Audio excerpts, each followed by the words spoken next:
Bonjour amis Minecraftiens et bienvenue sur ma chaîne. Alors aujourd'hui, dans cette vidéo, je vais vous présenter ma chaîne. Donc ce sera une chaîne qui fera globalement beaucoup de tutoriaux sur la redstone, donc sur les bases et puis certainement aussi sur des tutoriaux beaucoup plus avancés.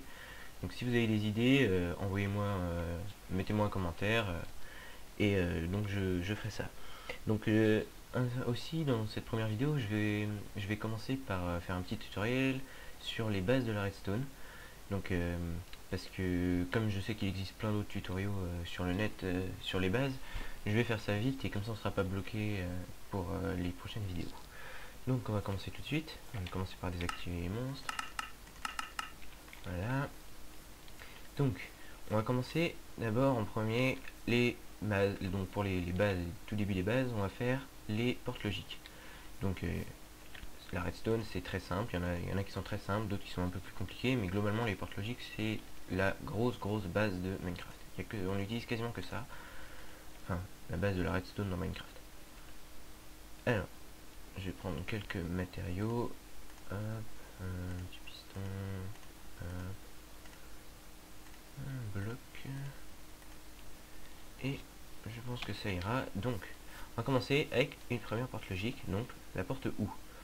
Donc cette porte, quand n'importe quelle des entrées de la porte est allumée, la sortie sera allumée. Donc pour ça, on met un bloc, on met un repeater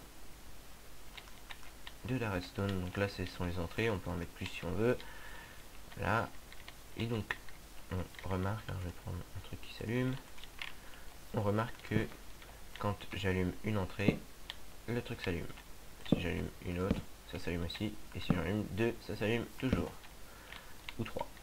Voilà, donc voilà pour la première porte logique, celle-là n'est pas du tout compliquée, donc on va passer vite fait à la suivante. Donc là c'est la plus importante. J'appellerai pas ça forcément une porte logique, mais disons que c'est la grosse base de la redstone. Donc c'est l'inverseur, donc c'est un bloc et une torche de redstone. C'est très simple. Lorsque l'entrée est éteinte, la sortie est allumée, et lorsque l'entrée est allumée, la sortie est éteinte. C'est pas plus compliqué que ça. Voilà. Donc ça fait 2, on va passer directement à une troisième, donc là ça va être la porte E. Donc ça aussi c'est une porte très importante dans Minecraft. Donc c'est une porte, lorsque l'une des entrées est allumée, la sortie sera éteinte. La sortie s'allumera uniquement lorsque les deux seront allumés. J'en allume une, ça reste éteint, j'allume les deux, ça s'allume. Donc alors la porte suivante, ça va être la porte non E. Donc ça n'est pas très importante, moi je l'utilise pas souvent, mais je vais la montrer quand même, on sait jamais. Donc cette porte, elle est, en fait c'est totalement l'inverse de l'ancienne, de la A, de la précédente. Donc en fait, elle sera éteinte uniquement lorsque les deux entrées seront allumées. Voilà, donc les deux entrées, lorsque j'en allume une, ça ne s'éteint pas, j'allume la deuxième, ça s'éteint, et j'en rallume n'importe laquelle, ça se rallume. Voilà. Donc passons à une cinquième porte logique. Donc la porte XOR. Donc alors la porte XOR c'est un peu comme la porte E, la première, sauf que dès qu'on allume une deuxième entrée, ça serait éteint. En fait, donc on appelle ça la porte OU exclusif. Donc c'est allumé uniquement lorsqu'une seule entrée est allumée. Donc c'est comme ceci. La redstone au milieu, on relie les deux torches ici. Là on a la sortie, je l'ai fait à l'envers mais c'est pas grave. Hop. Ensuite on relie ici et là, et on a nos deux entrées. Donc lorsque j'en allume une, ça s'allume. Si j'allume la deuxième, ça s'éteint. Si j'éteins la première, ça se rallume. Alors, ensuite, on va prendre une cinquième porte logique. Non, une sixième porte logique. Donc ça va être une porte assez basique, c'est la clock, on appelle ça. En fait c'est un timer. Donc on peut mettre autant de de repeaters qu'on veut. Et quand on les relie, si on met une impulsion à un côté, ça fait une boucle et ça s'allume à temps régulier. Fail. Voilà. Donc, septième porte logique, on va faire la porte RS NOR Latch. Donc c'est une mémoire. Cette porte est très importante, moi j'utilise très souvent. Donc je vais en montrer deux déclinaisons différentes. Donc la première déclinaison, donc c'est la RS NOR Latch basique. Donc c'est une mémoire. Donc c'est-à-dire que lorsque on allume l'entrée, la sortie s'allume. Et une fois qu'on éteint l'entrée, la sortie reste allumée jusqu'à ce qu'on allume le reset, donc la remise à zéro. Donc là c'est la sortie, là c'est l'entrée, et là c'est la remise à zéro. Donc si j'allume cette entrée, la sortie s'allume, j'éteins, ça reste allumé, et si je remets à zéro, ça s'éteint. Et voilà. Et donc je vais en montrer une deuxième déclinaison de cette porte logique. Donc en fait c'est pas tellement une deuxième déclinaison, c'est juste la même mais en beaucoup plus compact. Donc voilà le schéma. Hop, je le mets là, là. Donc là on a l'entrée. Ouais, si ça passe. Non. En fait là faut mettre un répéteur. Parce que sinon ça fait une liaison bizarre. Hop, là on a la sortie. Merde, fail. Et là on a le reset. Donc si j'allume, ça s'allume. Si j'éteins, ça reste allumé. Et si j'allume le reset, ça s'éteint. Voilà, donc c'est quasiment la même. Juste elle est plus compacte. Mais par contre, vu qu'elle est plus compacte, elle est aussi plus lente à réagir à cause de repeaters. Donc si vous avez besoin de rapidité, faire un système qui est précis, genre une horloge, truc comme ça, bah, là on ne pourra pas trop utiliser celle-là, il faudra plus utiliser l'autre.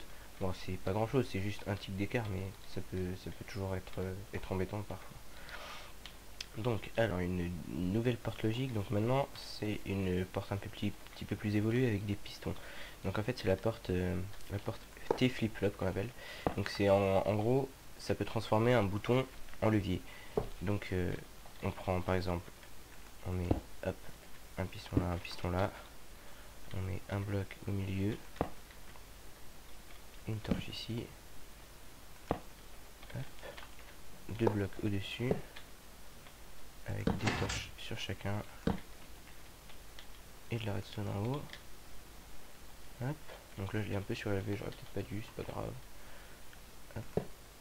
Donc là, hop, on a l'entrée, et là on a la sortie. Donc là il est allumé. Donc je vais prendre un bouton. Hop.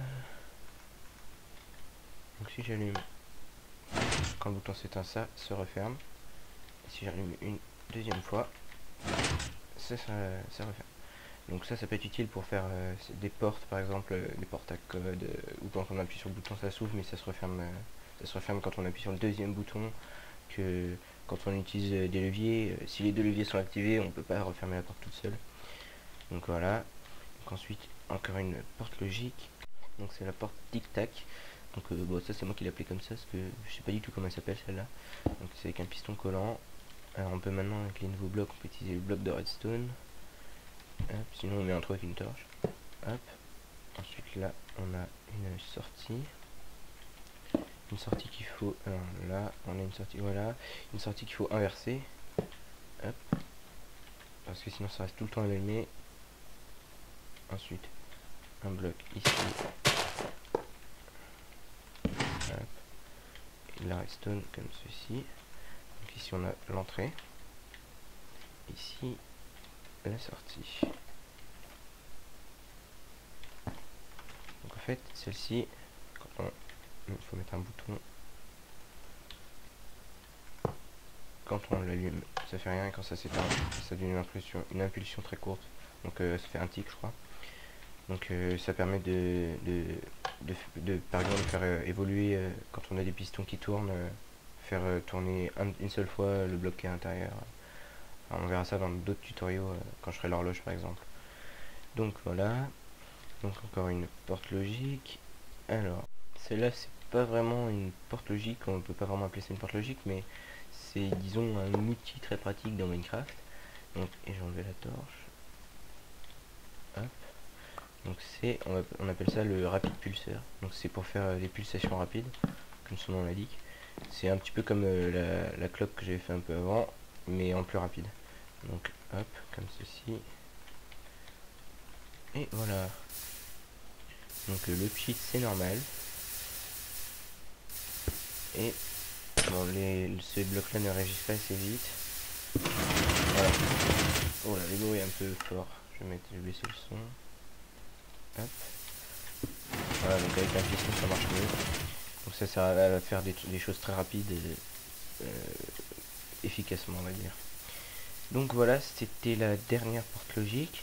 Donc je vais l'éteindre parce qu'elle me fait chier. Voilà.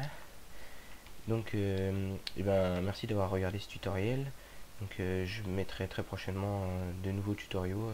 Laissez-moi des commentaires si vous voulez, si vous avez une idée, un truc que vous voudriez faire que vous n'avez pas. Et bah, abonnez-vous et mettez un petit j'aime, ça fait toujours plaisir.